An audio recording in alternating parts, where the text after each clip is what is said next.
Hi everyone, what's going on? Welcome back. We have another wonderful interview on Chronic Conversations with me, with my girl, Samm I Yamm. How you doing, lovely? Hey everybody. Welcome, Hey, welcome. Blinky. So happy to have you here with us today. Thank you. I'm excited about being here. Now I don't know if you like green eggs and ham because I say it all the time. So every time I see her, I be like, I don't know. What's the thing? Samm I Yamm. Yeah, you know what I'm like saying? green eggs and ham. I mean, do do not. you? I do not. You Eggs do not. Okay. Eggs are not supposed to be green, and I don't.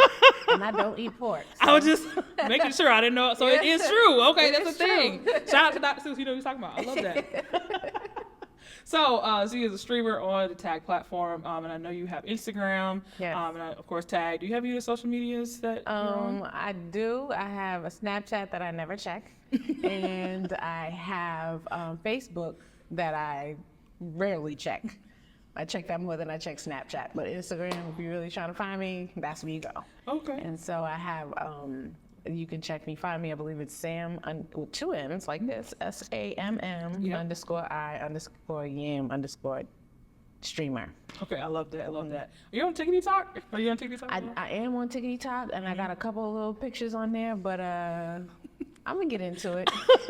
It's time. We got 24 hours in a day. You got to use them how you can use them, and sometimes I don't have enough room in those 24 hours. I understand. So mainly Instagram is what Yes. we said.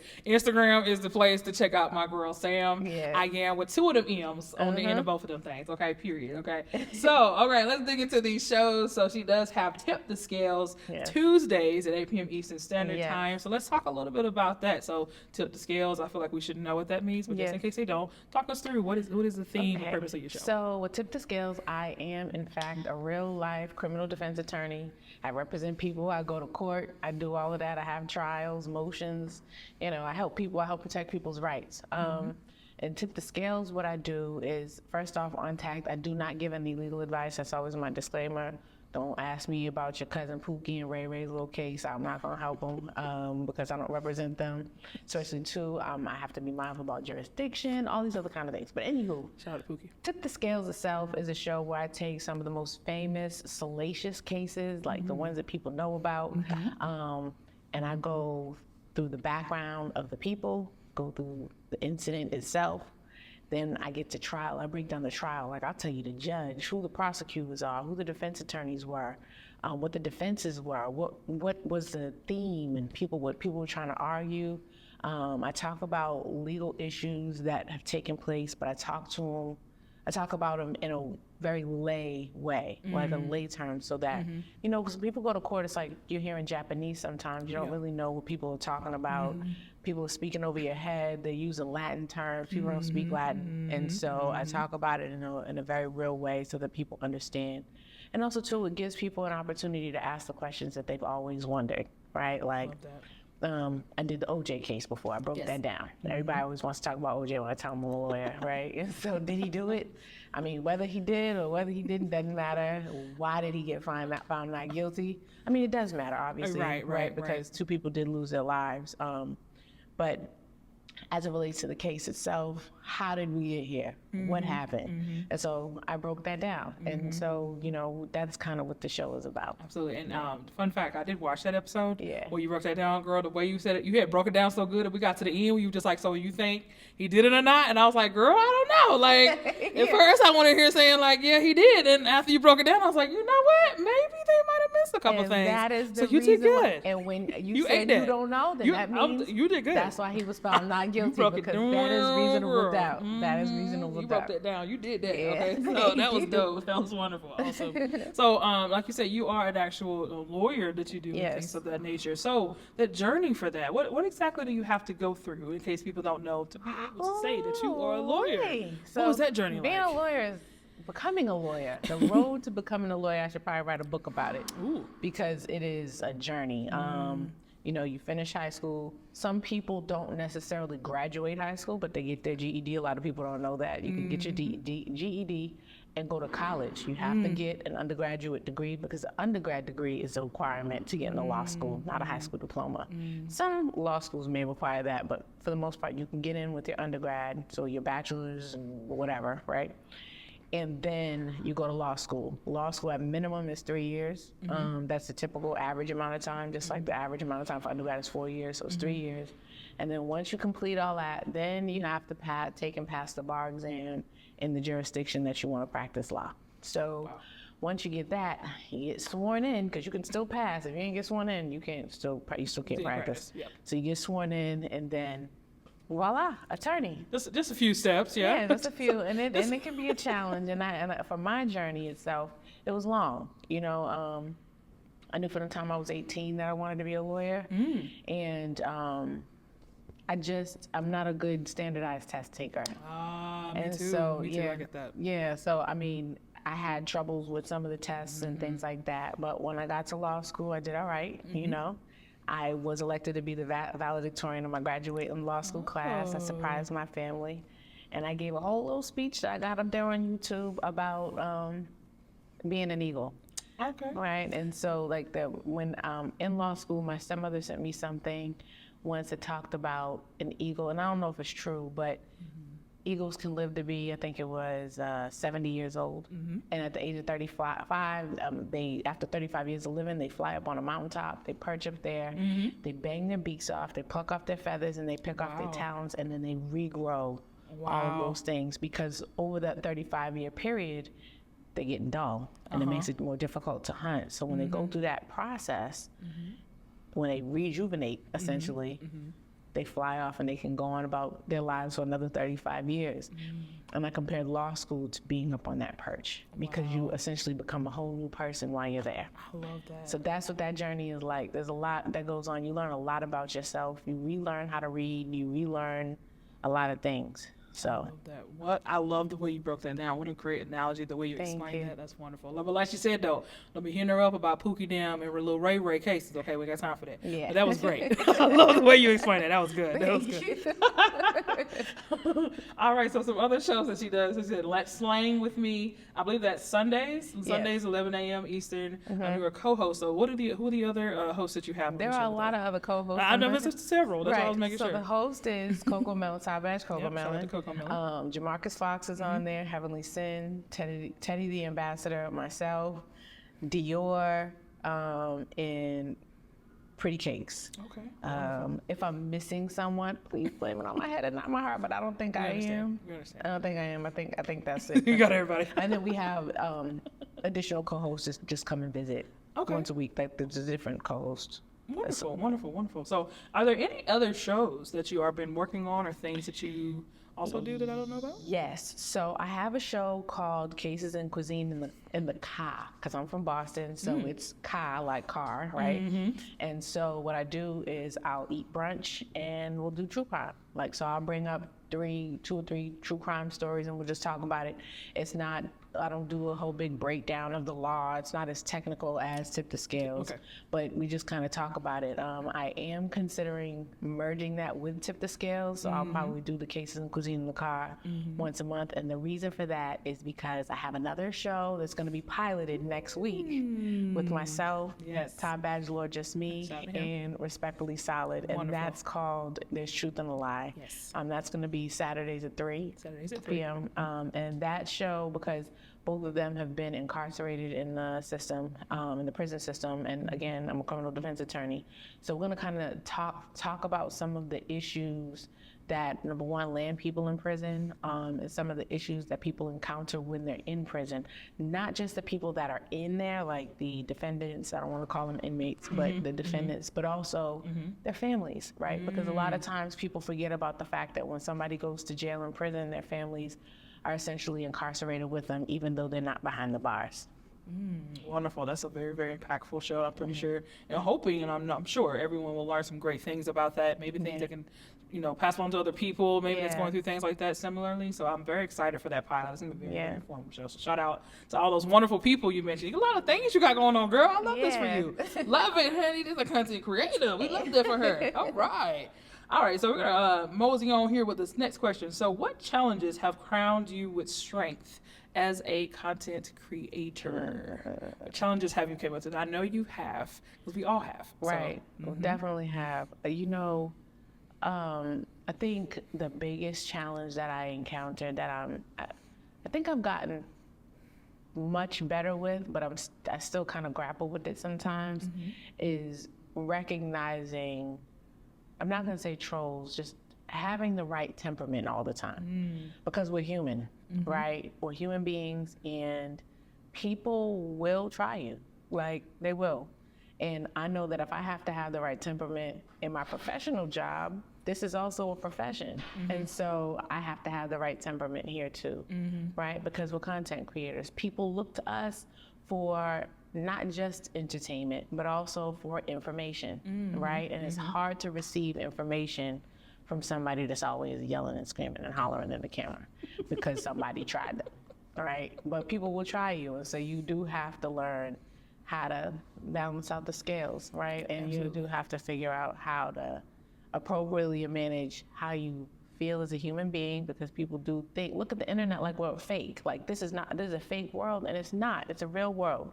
People spend their real money, they spend their real time, and put their real energy into it. And so when you understand that it's actually a reality, just because it's entertaining or because it's informational or whatever, it still matters. And so whenever you're doing something that matters, you want to make sure you take care of it.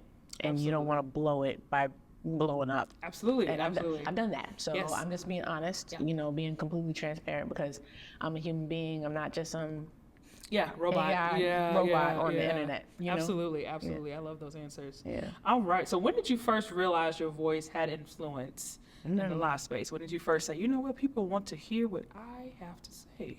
So I got to tag because I had a podcast, and I had a podcast with 2 other attorneys that I went to law school with, and I thought that it was a good way to kind of draw attention to the podcast. I haven't done the podcast in almost a year, but yet here I am still creating content. Oh, wonderful. And so I think after the first few times of me doing my podcast on Tagged, I realized that people were interested, because what happened was, after I did it, people would talk to me about it after.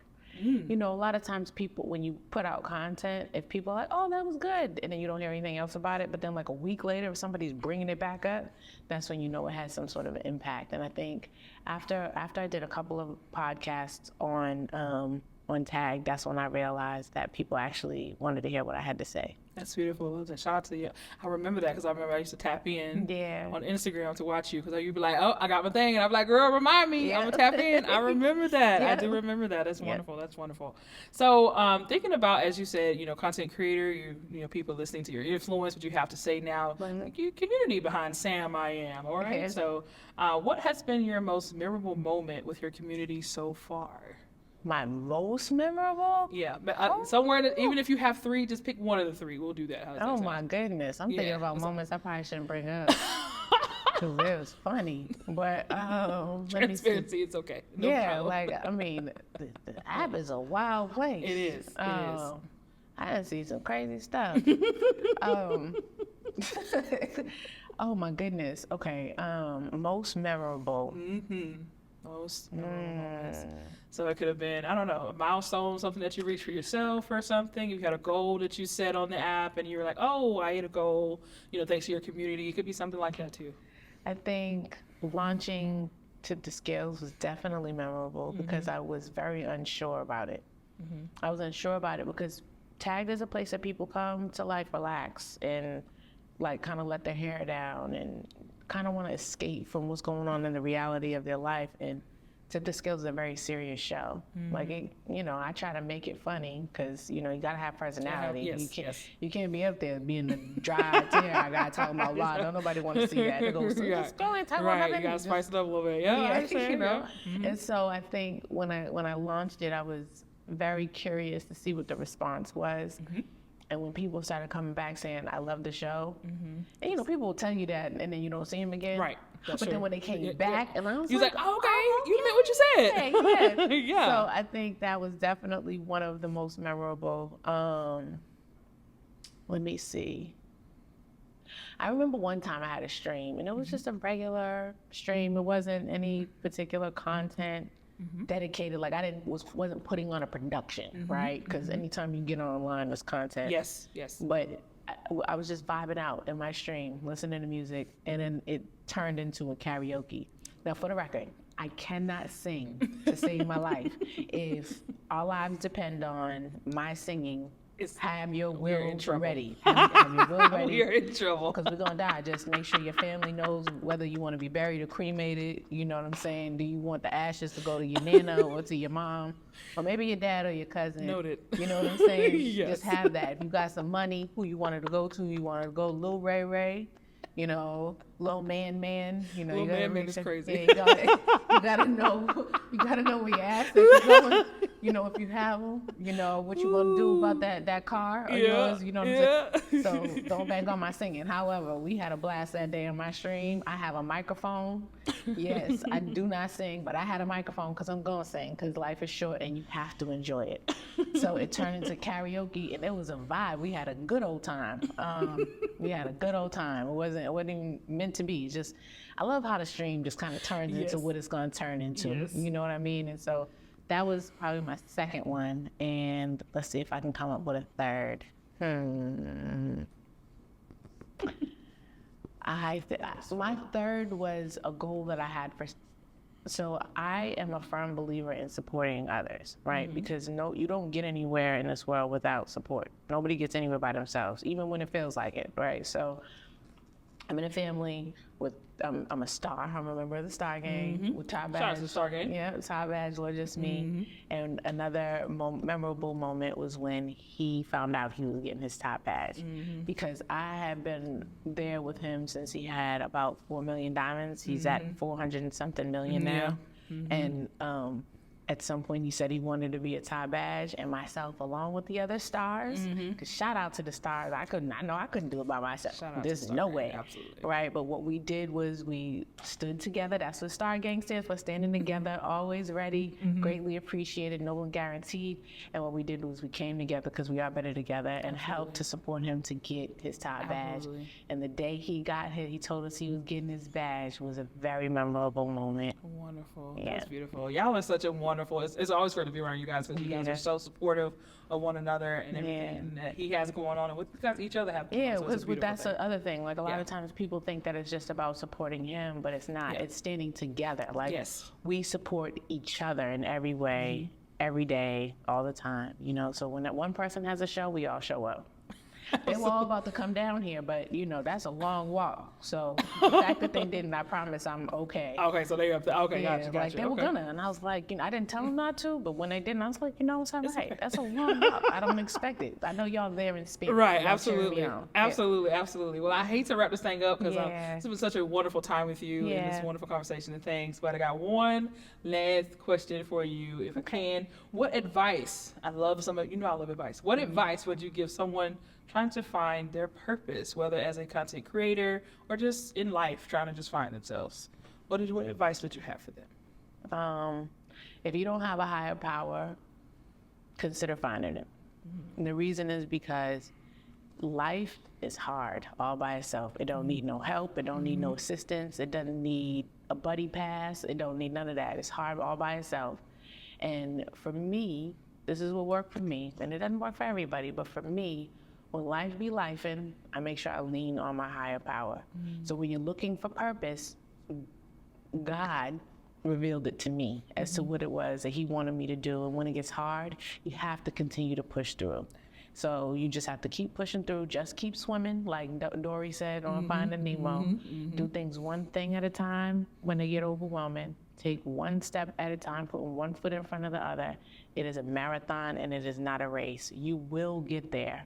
You just can't lose faith in yourself. Because a lot of times we'll give grace, love, and all other kind of energy and everything else to other people, but we forget about ourselves. And so as long as you continue to love on yourself, give yourself grace, forgive yourself, and lean on your higher power, and it doesn't have to be in that order, make sure that you do those things and you'll get there to whatever that goal is. It doesn't have to be a lawyer. Like, I know that was what my goal was, but if you want to be a teacher, if you want to be a content creator, whatever the thing is, right? If you want to be a graffiti artist. I don't care what it is, whatever the thing is for you. You find out what that purpose is, you take your time, you let God reveal it to you, and then you just keep pushing forward. That's beautiful. You have such a way with words, girl. I know you be killing it in the courtroom, girl. I know it. You be killing it in there, girl, the way you be saying stuff. But thank you for that. Thank you so much again for your time. Thank you so much for being here. Yeah. And thank you guys so much for watching. So we see you guys next time on the next interview on Crowded Conversations with me, Queen. Just stop. Bye. Later.